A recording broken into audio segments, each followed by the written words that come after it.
संजय राउत जी ने औरंगजेब और अफजल खां की बात कही है, तो मैं पूछना चाहता हूं औरंगजेब की तरफ का कौन है? मोदी जी ने यही तो किया है, मुगलिया मानसिकता वालों को मोड़ के रखा हुआ है। भगवान राम की प्राण प्रतिष्ठा के साथ राम का नाम हम लोगों ने अपनी जिह्वा पर रखा हुआ है। देश की जनता के सामने दूध का दूध, पानी का पानी है। कौन औरंगजेब की विरासत के साथ खड़ा है और कौन शिवाजी की विरासत के साथ खड़ा है। एक मैं सीरियस नोट पे बात कहना चाहता हूं, जो संजय राउत जी ने औरंगजेब और अफजल खां की बात कही है, तो मैं पूछना चाहता हूं औरंगजेब की तरफ का कौन है जिसने दिल्ली के लुटियन जोन में औरंगजेब के पूरे खानदान के नाम पर सड़कें रखी हैं? आप उसके साथ खड़े हैं। अभी आपकी महाविकास अघाड़ी सरकार में एक ऐसे व्यक्ति को राज्यसभा भेजा गया जिसने औरंगजेब की कब्र पे जाकर आंसू बहाए, रहमतुल्लाह सलेह बोला और शिवसेना ने समर्थन देकर उसको राज्यसभा में भेजा। किस विरासत की बात कर रहे हैं? और मैं उनको चुनौती देकर पूछना चाहता हूं, मणिशंकर अय्यर ने बोला था जब राहुल गांधी जी के सक्सेशन की बात कही थी, सारे लोग जाके टीवी पे वो बाइट निकाल के देख लें, उन्होंने कहा था शाहजहां के बाद औरंगजेब ही बना था। तो इसमें कौन सी आश्चर्य की बात है? ये 2017 की बात है कि राहुल गांधी सक्सेसर बन रहे हैं। औरंगजेब से कौन तुलना कर रहा है?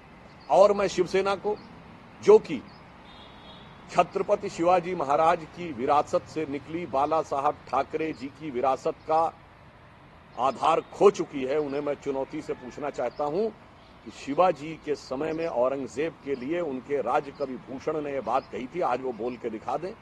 उन्होंने कहा था, शिवाजी के दरबार में कहा गया था, कुंभकर्ण असुर अवतारी औरंगजेब, काशी और प्रयाग में दुहाई फेरी रब की, तोड़े देव देवालय शहर मोहल्ले के रे, लाखों मुसलमान की ये माला तोड़ी सब की, और काशी करबला होती, मथुरा मदीना होती, शिवाजी ना होते तो सुन्नत होती सब।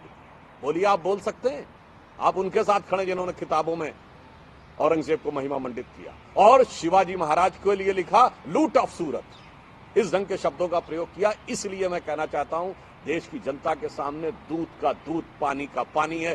कौन औरंगजेब की विरासत के साथ खड़ा है और कौन शिवाजी की विरासत के साथ खड़ा है। और मैं एक और बात बता देना चाहता हूं, शिवाजी के लिए एक और बात कही गई थी औरंगजेब के संदर्भ में। औरंगजेब का एक नाम बादशाह भी था। उन्होंने कहा था, मोड़ रागे मुखल, मोड़ राखे मुगल, मरोड़ पातशाह रखे, और राम नाम रख निज नस रसना सुधर में। अर्थात अपनी जिह्वा पर भगवान राम का नाम रखकर मुगलों को मरोड़कर और पातशाहों को तोड़कर रख दिया, और बैरिन की हद राखी तेग बल शिवराज, अपनी तलवार के दम पर बैरियों को अपनी सीमा में रख दिया, और देव राखे देवल, स्वधर्म राख्यो घर में, अर्थात देवताओं को देव स्थान में और स्वधर्म को घर में। आज मैं पूछना चाहता हूं, मोदी जी ने यही तो किया है, मुगलिया मानसिकता वालों को मोड़ के रखा हुआ है।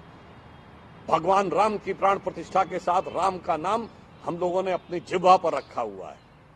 भारत के विरोधियों को जो आतंकवाद के धमाके करते घूमते थे, 26/11 के हमले, उनको अपनी हद में रखा हुआ है, और देवता देव स्थान में सुशोभित हो रहे हैं। काशी विश्वनाथ हो, महाकाल का कॉरिडोर हो, या श्री राम जन्मभूमि हो, और सब लोग अपने स्वधर्म का पालन कर रहे हैं। बहुत स्पष्ट है कि जो आप कह रहे हैं, हकीकत में आप पूरा 180 डिग्री का टर्न लेकर वहां जा चुके हैं। इसलिए मैं पुनः कहना चाहता हूं, प्रधानमंत्री मोदी जी के प्रति घृणा, वैमनस्य, कुंठा, ईर्ष्या, इन सारे विचारों को लेकर जो कुछ भी कहा जा रहा है, यह भारत की 140 करोड़ जनता का ही अपमान नहीं है। आज प्रधानमंत्री जी विश्व के सबसे लोकप्रिय नेता हैं। आप कहां बोल रहे थे और कहां पे वो दिखाई पड़ रहे हैं। मोदी जी के विराट व्यक्तित्व पर इसका कोई प्रभाव नहीं पड़ने जा रहा है। जिसे रामचरितमानस की एक पंक्ति है, बूंद अघात सहे गिर ऐसे, खलके वचन संत सम जैसे। जैसे विराट पर्वतों के ऊपर कोई पानी की बूंद गिरती है, तो दुष्ट लोग जिस समय किसी सत्पुरुष के लिए खराब वचन का प्रयोग करते हैं, तो जैसे पानी की बूंद गिरती है वो नीचे चली जाती है, उस विराट पर्वत पर कोई प्रभाव नहीं पड़ता। उसी प्रकार मोदी जी के विराट व्यक्तित्व पर कोई प्रभाव नहीं पड़ने वाला। देश की जनता उस विराटता को और शक्ति नित्य प्रदान करती रहेगी। नमस्कार, मैं हूं मानक गुप्ता। अगर आपको हमारा ये वीडियो पसंद आया हो तो इसे लाइक और शेयर जरूर करें, और हां, हमें सब्सक्राइब और फॉलो करना ना भूलें, ताकि आप देश और दुनिया की कोई खबर मिस ना करें। तो जुड़े रहिए हमारे साथ और देखते रहिए न्यूज़ 24।